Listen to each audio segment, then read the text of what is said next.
Hello, Uncle Xavier. Good to see you. How you doing? Come on in. Take a seat. Take a seat. How's Margaret? How's the kids? Everyone good? Okay, fantastic. Well, I don't want to keep you from them too long. As you can see here, I've prepared just a quick 5 minutes on what you're going to have to do for your due diligence for your new pizza endeavor. I'm excited to see how you create the best pizza joint in Brisbane. All right, what we're going to talk about today is we're going to compare a couple of your routes towards getting this business, particularly franchising or starting or owning an existing business and running your own independent business. We're going to talk about 3 different steps that you'll have to take in your due diligence in order to compare these 2 routes and choose the most effective route. Okay, number 1 is technical, number 2 is financial, number 3 will be your legal due diligence. You're a very successful man, Uncle Xavier, and we're going to look a little bit at your profile, your description right here. We know that you want a balanced work and life ratio.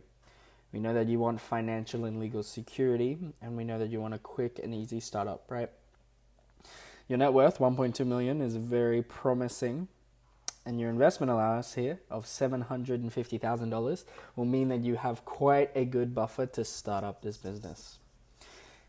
So now, in your due diligence, no matter which route you go, franchising or independent business, there are some things that you're going to have to do in each that will be the same, that will be consistent across the board. For example, with the technical due diligence, I highly recommend in both situations that you read the IRCS's Oceania's Technical Due Diligence of Commercial and Industrial Property Australia document. Now that's available on Google. A quick Google search will help you find it, but that details pretty in depth all of the technical due diligence that you'll have to take. For your financial due diligence, please, I encourage you to research government grants. The government is going to try and help you start up this business or start up this franchise. So research those and see if any are applicable. For your legal due diligence, please work with an experienced and qualified lawyer. Read the Competition and Consumer Act with that lawyer, and make sure you understand all of the law involved in franchising and independent business. On an individual basis, when we compare franchising versus independent business on a technical level, for your franchise, you're going to have to compare locations, you're going to have to look at pre-existing staff and equipment, and you're going to have to look at brand standards for what this franchise is already doing. You're going to have to talk with your franchisor, you're going to have to talk with the staff that are there, maybe the people who own the franchise, and understand all of those things. If you start an independent business, you'll have to find new location, new equipment, new staff, and start new professional relationships with suppliers. Quite a bit of work, if you ask me. Next, on the financial side of things, you're going to have to understand all of the finances involved in both routes. If you franchise, a place like Pizza Hut starts about $300,000, Domino's $450,000 to $600,000.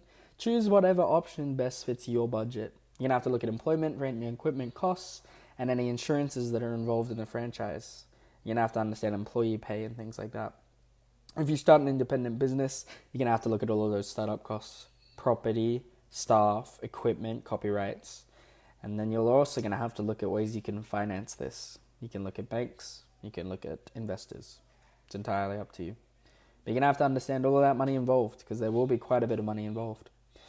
On the legal side of things, and this is the most important part, please, when you read the Competition and Consumer Act, sections 51AE, 18, 29, 22, and 47 all relate to your franchising endeavor, okay? And I'll send you that out in an email so you can understand each of those sections and read those.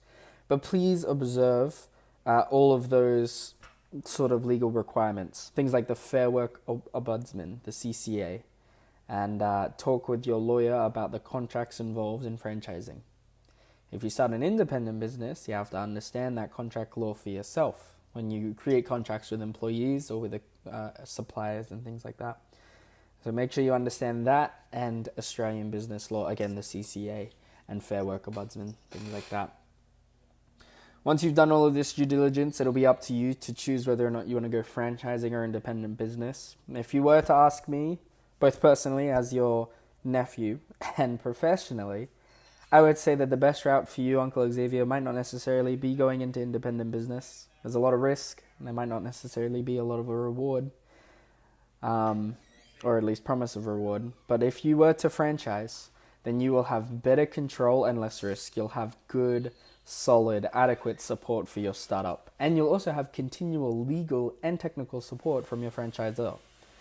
Now, while you have the professional skills in managing finances, you're also going to have to think about the fact that you're going to run a whole new business. You're going to need to talk with suppliers and employees and equipment and things like that. And so you're going to have to be in charge of making sure that you organize all of that. In a franchise, you'll probably get a lot of better support for that. So that's my opinion. I encourage you, go and do your due diligence. Let me know how it goes, and I'll be eating at your restaurant soon. Thank you so much.